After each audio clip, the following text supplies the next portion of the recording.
Le chef de l'État Félix-Antoine Tshisekedi Tshilombo prend part à la 75e Assemblée générale des Nations Unies ouverte ce mardi 22 septembre à New York. Ces travaux se tiennent par vidéoconférence au regard du contexte sanitaire de la COVID-19. Félix-Antoine Tshisekedi, qui a également prononcé son discours, a évoqué diverses questions dont la situation de la COVID-19 en RDC, le changement climatique, la situation sécuritaire dans le pays, les différentes réformes initiées, les droits humains, la promotion et la protection des droits des femmes et des jeunes filles. Parlant de la situation de la pandémie, Félix-Antoine Tshisekedi a salué l'accompagnement des partenaires qui ont aidé à réduire le taux de létalité de moins de 2,5% actuellement, ce après les mesures prises par le gouvernement dès l'annonce du premier cas en RDC le 10 mars dernier. Afin de relever les défis variés et complexes qui ont été entraînés par la pandémie dans les secteurs de la santé,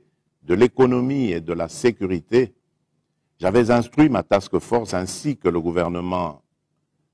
de travailler en étroite collaboration pour coordonner l'élaboration du programme multisectoriel d'urgence, d'atténuation des impacts de la pandémie, programme que j'ai personnellement lancé le 18 juin 2020.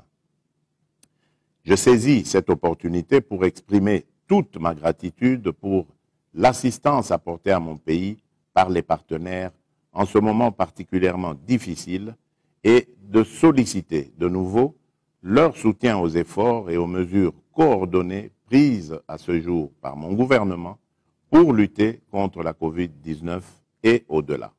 Le président de la République sur la question sécuritaire a appelé aux sanctions des groupes armés qui, d'après les constats faits, ont toujours les moyens de leurs actions pour nuire aux populations de l'Est de la RDC. Afin de relever les défis variés et complexes qui ont été entraînés par la pandémie dans les secteurs de la santé, de l'économie et de la sécurité, j'avais instruit ma task force ainsi que le gouvernement de travailler en étroite collaboration pour coordonner l'élaboration du programme multisectoriel d'urgence, d'atténuation des impacts de la pandémie, programme que j'ai personnellement lancé le 18 juin 2020.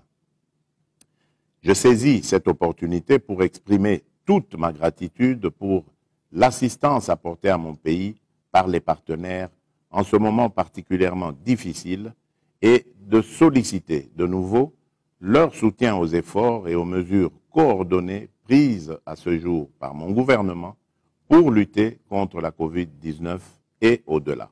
Sur la question des droits des femmes, le président de la République a salué la création du Fonds monétaire des réparations des crimes pendant les temps des conflits.